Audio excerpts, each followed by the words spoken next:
हम खुदा को देते हैं, जो खूबसूरत तालियाँ बजाई जाती हैं, खुशी भी होती है, बहुत अच्छा लगता है। लेकिन जब आप खुदा के साथ जुड़ेंगे मेरे अज़ीज़ों, तभी आपके लिए क्लैपिंग होती है। अदरवाइज़ कोई भी यहाँ पे आके खड़ा हो जाएगा, इसके लिए क्लैपिंग नहीं बजाई जाती। इसी खुदा की बाबरकत और खूबसूरत और फतह या नाम में आप सबकी सलामती चाहती हूँ। मेरे अज़ीज़ों, आज हम एक ऐसे वाक़ये पे, एक ऐसी मौज़ू के ऊपर सीखेंगे, गौर करेंगे। आप ईमानदार हैं और आप बहुत अच्छी तरीके से जानते हैं। और यीशु ने कौन सा पहला मौज़ा किया? हाँ, प्रेज़ द लॉर्ड, हालेलुया। काना गलील में खुदा ने पहला मौज़ा किया। हम आज उसके ऊपर गौर करेंगे। आप ईमानदार होते हुए मैं एक और बात आपसे पूछूंगी कि पहला तो उसने अपनी खिदमत के दौरान में ये किया, क्या कोई बता सकता था उसने आखिरी मौज़ा कौन सा किया था? हाँ, प्रेज़ द लॉर्ड, हालेलुया। हाँ जी, कान उसका काट दिया। मैंने चाहा कि सारे लोग बहुत अच्छे तरीके से जानते थे। पहला मौज़ा तो उसने किया, पानी को तब्दील कर दिया महक में। और जो उसने आखिरी किया वो ये था कि उसके शागिर्दों ने कान उड़ा दिया था एक सिपाही का, लेकिन उसने फ़ौरन कान जोड़ दिया। आप बहुत ही खुदा के बाबरकत लोग हैं जो बातों पे गौर करते हैं और तवज्जो से समात फरमाते हैं। मेरे चीज़ों में ऐसा निकालिएगा, यूहन्ना की अंजील है, उसका 2 बाब है और उसका एक पैराग्राफ है। पहली आयत से कुछ मैं आयतें साथ साथ पढ़ती जाऊंगी, साथ साथ मैं आपके साथ शेयर करती जाऊंगी। यहाँ पे लिखा, फिर तीसरे दिन काना गलील की एक शादी हुई। यीशु की माँ वहाँ थी और यीशु और उसके शागिर्द भी उस शादी में दावत थी।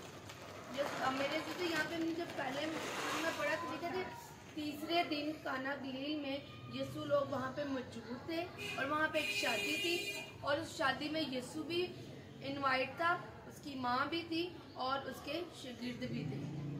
एक खूबसूरत बात तो हमें सीखने को ये मिलती है कि जब कहीं आप किसी घर में शादी होती है, प्रोग्राम होते हैं, तो सबसे पहले आप अपने घरों में खुदा के लोगों को वेलकम किया करें।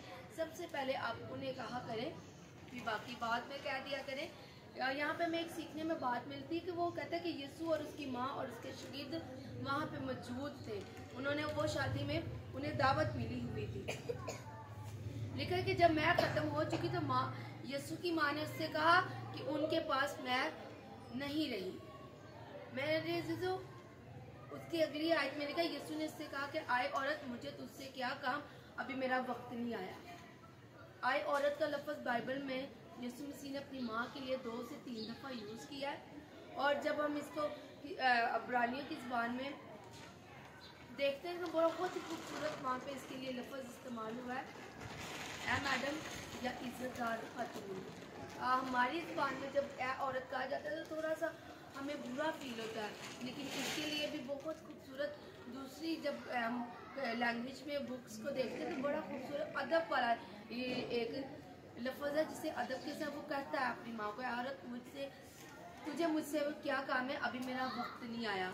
इससे ऊपर वाली आयत में पढ़ा था, जब मैं ख़त्म हो गई तो यीशु की माँ ने उससे आके कहा कि इनके पास मैं ख़त्म हो गई। मैं आपको एक बात बताती चलूँ, जब आप अपनी फैमिली में, अपने प्रोग्राम में खुदा के लोगों को बुलवाते हैं तो खुदा के लोग जो होते हैं ना, वो इज़्ज़त रखते हैं, वो इज़्ज़त को नहीं उछालते। अक्सर जगह पे शादियों में या प्रोग्रामों में खाना कम हो जाता है तो लोग तमाशा देखने वाले ज़्यादा होते हैं। हाय इनका खाना ख़त्म हो गया, हाय इनकी ये चीज़ ख़त्म हो गई। वहाँ पे यीशु की माँ ने करके आके अपने बेटे से कहा कि इनकी मैं ख़त्म हो गई। वो जानती थी कि ये कुछ कर सकता है और वो बड़ी अभी ताबेदारी से कहता है कि इज़्ज़तदार खातून, मेरा भी वक्त नहीं आया। मेरे जो फिर आगे उसकी माँ क्या कहती, उसकी माँ ने खादिमों से कहा कि जो कुछ ये तुमसे कहे वो करो। उसकी माँ को पता था इसने मुझे जवाब तो दे दिया, लेकिन ये ज़रूर करेगा, क्योंकि उसकी माँ बखूबी अच्छी तरीके से जानती थी कि ये जिंदा खुदा का बेटा है। सारी चीज़ें इसी के लिए खलक हुई हैं, तो ये कुछ ना कुछ ज़रूर करेगा। ये मरियम के सामने भी और वहाँ के लोगों के लिए भी ये पहला मौजज़ा था और यस्सु बड़ी ताबियादारी में उसने इनकार तो कर दिया, लेकिन स्कॉलर बयान करते हैं अगर वो यहाँ पे ये अपनी माँ का कहना ना मानते तो फिर आज के जो बच्चे थे वो कहते कि यस्सु ने भी तो वहाँ पे अपनी माँ का कहना नहीं माना।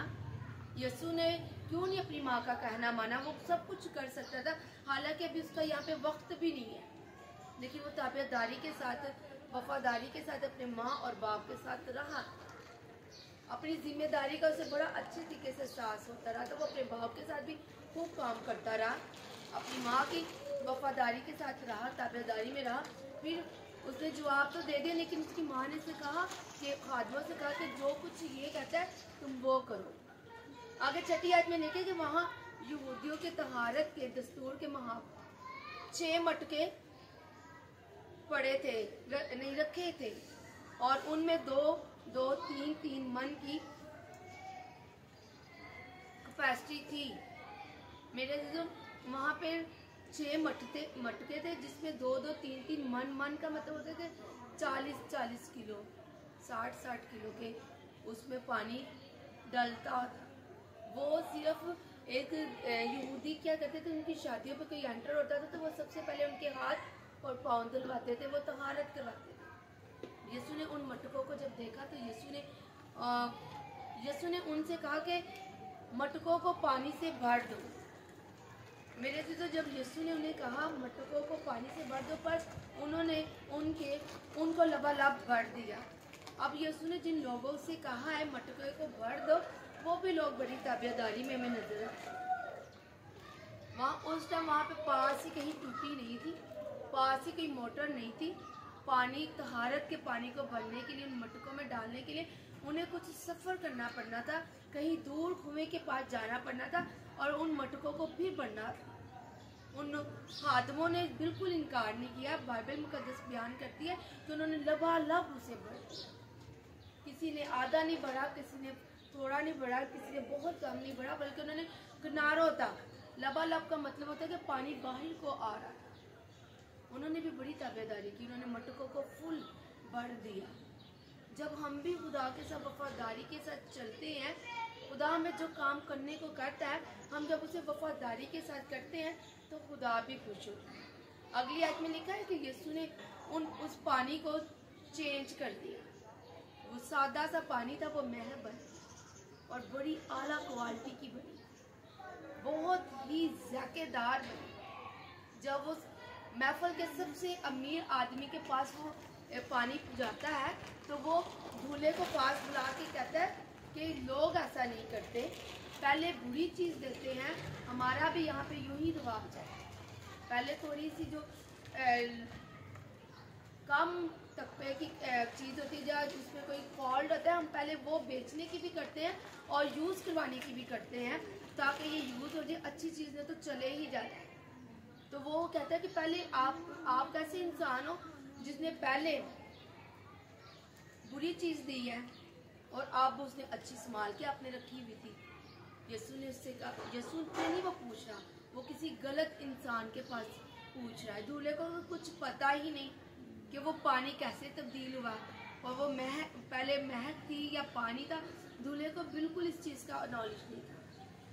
समटाइम मेरे अजीजों, हम भी अपने सोल्यूशन का हल ढूंढने के लिए गलत लोगों के पास चले जाते हैं। हम उनसे पूछते हैं कि हम मेरा ये मसला है, आप इस मसले का हल कीजिएगा, बताइएगा, लेकिन हम गलत लोगों को चुनाव कर लेते हैं। जैसे यहाँ पे इस आदमी ने चुनाव कर लिया। लिखा है जब वो मैं पी चुका तो वहाँ के जो लोग थे वो जानते थे, खादम जो थे, कि ये मैं किसने बनाई और कैसे बनी। यीशु ने ये पहला मौजा काना के लिए किया और उसके शागिर्द उसके ऊपर और मजबूती से ईमान ले और खुदा जिसने जब ये मौजा किया तो खुदावन की जलाल को से ज़ाहिर किया। अगर आज हम भी इस्तेमाल होते हैं, कुछ वर्ष पर बड़े खूबसूरत होते हैं, कुछ मीटिंग प्रोजाइडर बड़े खूबसूरत होते हैं, कलाम को सुनाने वाले बहुत खूबसूरत होते हैं, लेकिन वो अपने आप में फ़ख्र करना शुरू करते हैं। कुछ लोग जवान नज़र आते हैं, वो अपने आप में बड़ा फ़ख्र करना शुरू करते हैं। एक स्कॉलर कहता है इज्जत, दौलत और खूबसूरती पे कभी भी मान नहीं करना चाहिए। पल में आपके पास है और अगले पल आपके पास नहीं। यहाँ पे हमने बहुत ही फरोतनी के साथ ज़िंदगी बसर करनी है, वफादारी के साथ, ताबेदारी के साथ। अगर किसी चीज़ की आपके अंदर क्वालिटी है, लियाकत है, तो वो खुदा की शुक्रगुजारी करें और उसे यूज़ करें।